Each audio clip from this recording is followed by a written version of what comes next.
Federal Trade Commission sues Zillow and Redfin over a rentals deal. Federal agency alleges that the real estate giants broke antitrust laws when Zillow paid $100 million to become Redfin's exclusive multifamily listings provider. What does all this mean? What does this mean to you as a real estate broker or a real estate investor? Let's get into it. Here we go. It's the first sentence here that I am struggling with.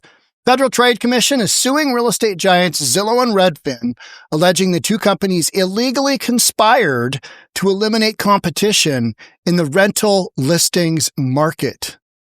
Now, they're putting up listings. They're not determining market price. They are not the only players in this game. They are big players, yes, but the market isn't constricted so far that these are the only folks that people can look at for ideas of, hey, here's where I want to live. What does this place look like versus this place here? There's all kinds of ways that you can find information about rental availability in any given market. So why does the FTC come in and do this? That's what I'm kind of struggling with here. In a September 30th complaint, the agency claims the companies violated FTC laws when Zillow paid Redfin $100 million to have Zillow be the exclusive provider of multifamily rental listings. Hey, come rent this apartment on Redfin. Zillow, exclusive provider, rental data on Redfin, and its own sites, rent.com and apartmentguide.com. The complaint was filed in the U.S. District Court for the Eastern District of Virginia, Alexandria Division. FTC says that partnership eliminates critical competition. Does it? Does it really? To the point where there is an issue of whether market rent is actually at market or these companies are dictating price? Because if they're dictating price to a point where they're tilting the market, then okay. But just competition in general? I mean, Zillow paid millions of dollars to eliminate Redfin as an independent competitor in an already concentrated advertising market. Big companies get swallowed up all the time by slightly bigger companies. That is just kind of part of business, especially with technology. So when the FTC steps in, I'm like, they got to have a really good reason to do this. And so far, I'm not seeing it. One that's critical for renters, property managers, and the health of the overall U.S. housing market. Okay, but we're talking about multifamily housing. And there's a lot of different ways to get access to what's available and what's for rent, So big companies, we're talking about big companies that have thousands and thousands and thousands of units. They're going to market on a handful of different sites, aren't they? They're not going to limit it to just one. So from that standpoint, okay, here's next. The FTC will do our part to ensure that Americans, this is their pitch of why they're suing. Well, the FTC will do our part to ensure that Americans who are looking for safe, affordable rentals receive all of the benefits of robust competition between internet listing services like Zillow and Redfin. So here at the top of the pyramid, you've got safe and affordable apartment rental units, right? Multifamily rental, safe, affordable rentals. And then at the bottom, you've got Zillow and Redfin. Are you telling me that Zillow and Redfin are the ones that are crucial to the existence of safe? Means it's not falling down, or it's not in Shooterville, or you're not going to get killed or worse. I don't even know what worse is, but it's some kind of crazy safety issue is going to happen to you. That Zillow and Redfin are determining factors of that? No, that's just nonsense. Absolute nonsense. Because competition between Zillow and Redfin dictates whether an apartment complex is safe or affordable? Okay. All right. Whatever. Taming a fierce rival. Partially redacted complaint notes that Zillow, Redfin, and CoStar through Apartments.com dominate the rental listing space and competed fiercely for years before Zillow and Redfin made their deal in February. Part of that agreement, Redfin allegedly agreed not to compete with Zillow in the advertising of multifamily rental listings for up to 9 years. It isn't advertising that's driving up pricing. It's lack of supply, and it's specifically some states have way more regulations than others. Some counties have way more regulations than others, but usually it's a state, region type issue versus local jurisdiction. And the ones that are more open market, the ones that don't have all the regulations, the ones that don't mandate, they don't try and cap rent, those are the ones that are the cheapest. Yeah, interesting. This means that Redfin agreed to stop selling multifamily advertising, to terminate its existing multifamily advertising contracts, and to transition those to customers to Zillow. All right. So it's direct horizontal competitor. Are there that few providers out there? That's what I'm like, that doesn't sound legit. But we're seeing a number of big lawsuits where people are saying, hey, affordability is an issue here. 100% agreed. Throughout the United States, you've got issues where people can't afford housing in a lot of these markets. People who want to work in these markets cannot find affordable housing. And oftentimes it's because of regulation after regulation after regulation built on top of each other.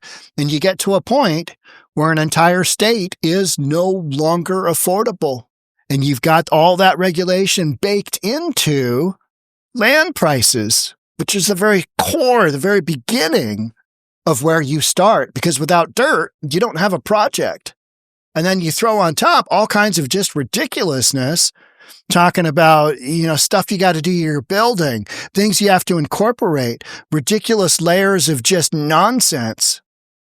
You get what I'm saying? Some states have it, some states don't. My state, Washington State, has it. Oklahoma State does not. Where's it more affordable? Oklahoma. What's one of the most least affordable states in the United States? Washington State. Who has the most regulation? Right here, front and center. What Redfin had to say. Spokesperson for Redfin said the company strongly disagrees with the FTC. What did Zillow have to say? Zillow spokesperson said their listing syndication deal with Redfin is pro-competitive and pro-consumer. Seem to be on opposing ends of reality here, right? We got the FTC, we got Redfin, Zillow, and obviously Redfin and Zillow want to put their deal together, but got $100 million on it, and one's going to have, a market competitive edge. But does that mean that the consumer gets screwed? That's where I'm not seeing it. Not seeing it. Portals could be forced to sell off assets and restructure businesses. Okay, that happens all the time. It's just how business goes. One business gobbles up another and says, hey, you're going to shut this, and this down. It's what you're going to do. We bought you. There you go. Are there any other places you can look to find rental units? Yes. Are these the be-all and end-all? No. So from that standpoint, I'm kind of like, all right, what do you got going on here? FTC has asked for a permanent injunction against the defendant's alleged anti-competitive conduct and structural relief to cure any anti-competitive harm. Is this really anti-competitive harm? That's where I would say no, but I'm also not the FTC, and I'm a big believer in free markets. Because you start constricting the free market's ability to do what it does by doing things like, hey, let's not have any rent increases annually over 7%. And if you have a 7% rent increase year after year after year after year, that's unaffordable to begin with, right? It's just, you're never going to be able to afford that unless you started off at nothing. And what market is at nothing? But because the major impact there is that companies who build multifamily housing, of which there is a massive shortage of in Washington State, and soon to be an even more massive shortage in Seattle, this year alone, new construction permits for multifamily housing in Seattle have dropped 66%. You're going to have no supply. Rents are going to go to the moon, and they're already there.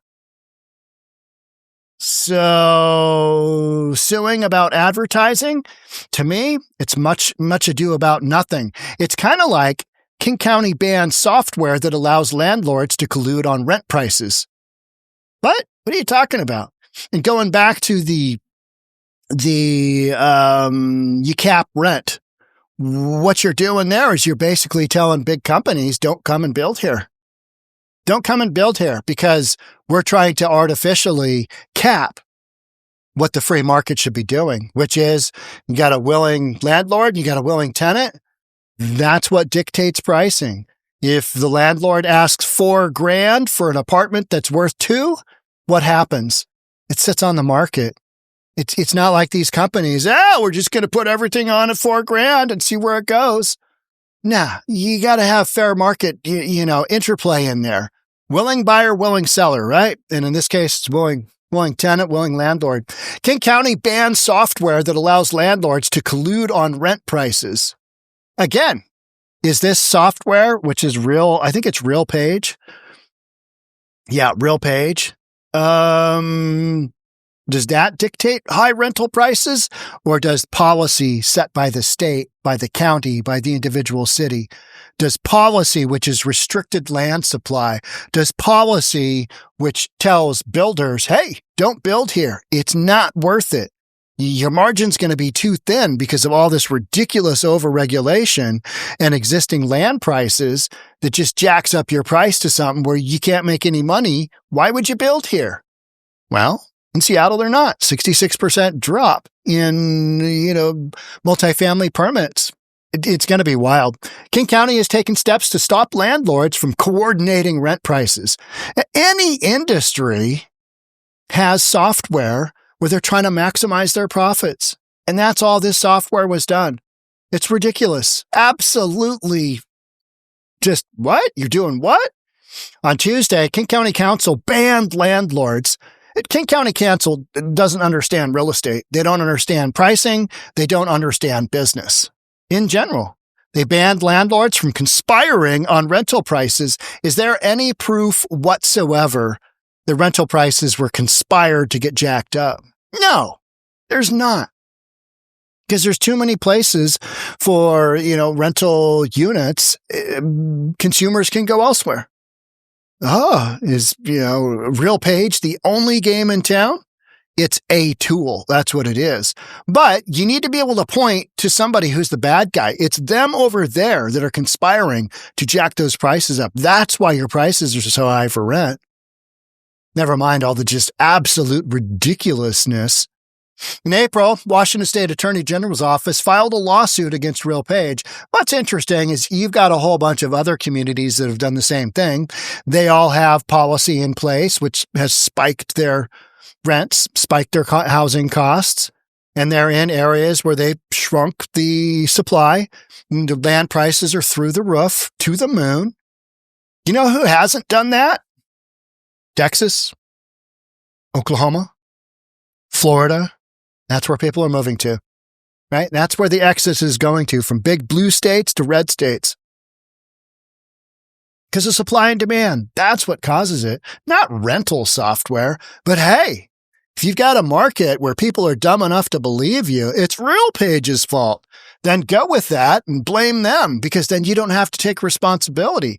Oh, it's 35 years of controlling, supply of land, supply and construction costs, just pushing them to the moon. Then, like gas prices. Gas prices are super high in Washington State. Uber, super high. DoorDash, highest in the nation. In fact, all three of those are highest in the nation. And then you add those to all the other magic ingredients, and that's how you get some of the highest rental prices in the United States as well. We're nowhere near close to like New York City, where the average rent is $4,000 a month. We're not there yet, but we're working on it.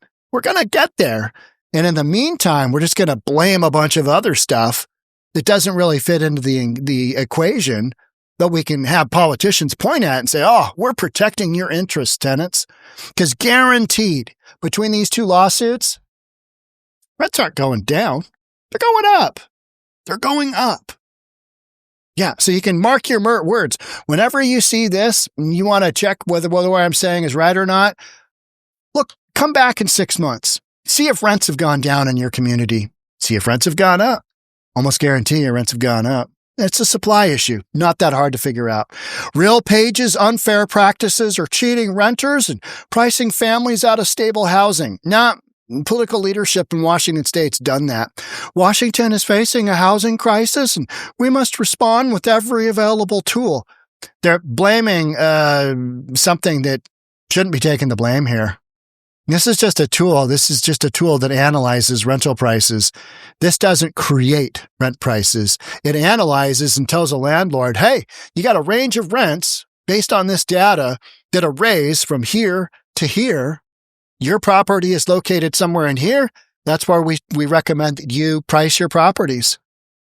It's an analysis tool. Every industry has that. But they're spinning it in such a way where it's, RealPage is responsible for screwing you on rent. Prove that in the marketplace. Prove that in the marketplace. You can't, because it doesn't exist. Attorney General's office estimated 800,000 leases were priced in Washington using RealPage software from 2017 to 2024. Maybe they don't know. All that happened is landlords with XYZ amount of properties had this software. And you know what? Just because you're analyzing it with the software doesn't mean that you priced it super high and you screwed the consumer. The consumer, unless the consumer is just dumbass, the market works it out. All right? Investigators found RealPage used non-public data from landlords to feed its algorithms. That's just called data mining. That's using data points, right? Remember, array the data, highest to lowest, mean, median, and mode. Yeah, that's what they're doing. Landlords gave their data knowing the software could combine it with data from other landlords. That's called getting information on your industry, which is called smart. RealPage would then recommend rents for the landlords, often increasing them because the market indicated increases were warranted. Because the market's going up, because your local congressperson has put all this nonsense into the marketplace. Hence, you got high rental prices, and you've got a constriction of that supply of land. Washington State, Seattle in particular, you got Puget Sound to the west, you got the mountains to the east, and you've kind of constricted. To the north, you got Canada, and you've constricted where you can build within all of those centers. You only got so much land. And then when you put layer after layer after layer of just nonsense on it, it becomes expensive. Not that hard to figure out. And when you got layer after layer of that expensive nonsense on the construction cost as well, Washington State's one of the most expensive places to build. Highest gas prices, yada, yada, yada, yada. You know what I mean? Just you keep going. It's where you're at. The Attorney General's office also discovered that advisors with RealPage are trained to convince landlords to turn on auto pricing. Hey, you know what? If you're going to use our software, we recommend that you hit this little button, boop, and it's going to recommend whether there's probably an inherent price increase warranted in your marketplace based on the data. Okay? Here's another thing. What if prices go down? Well, it would indicate that as well. It indicates where your price point is relative to your property. That's just called smart business. Any smart landlord's going to do that. This one software company, are they dictating? Are they literally driving up rental prices? No, that's absurd. That's absolutely absurd. But King County, they're just going to jam this regulation through. Under King County's ordinance, tenants can sue landlords or service providers who violate the mandate and collect up to $7,500 per violation. That's weird, right? $7,500. They really don't want you to use RealPage. All right, well, how about I go into the MLS and pull up rental data there? Is that illegal? Is that price fixing? I don't know, right? Yeah, the whole thing is just, you got a lot of people that don't really understand real estate that are looking around going, wow, there's a lot of votes to be had here based on whether or not I can spin the narrative that it's RealPage's fault that rental prices are so high. Or, the cost of housing is so expensive. But let's not talk about the last 35 years where we've just increasingly jacked up the cost to construct these homes specific to our marketplace. Let's not talk about that. Let's blame Zillow. Let's blame Redfin. Let's blame RealPage, because then we don't have to take any responsibility. But prices are still the same, if not higher. So check on rental prices in Oklahoma City. Check on rental prices in Dallas. Even Dallas has gotten more expensive, but they're in Texas. Check on rental prices in Oregon. Check on rental prices in San Francisco. Those are your big commercial markets, right? See what you come up with. See if they're more expensive or cheaper than the other areas that have bigger land supplies and they don't have all this ridiculous layers of nonsense that have driven your prices up. Tell me what you come up with. All right. That's it for me. Thanks so much for being here. I'll catch up with you in the next episode. Bye for now.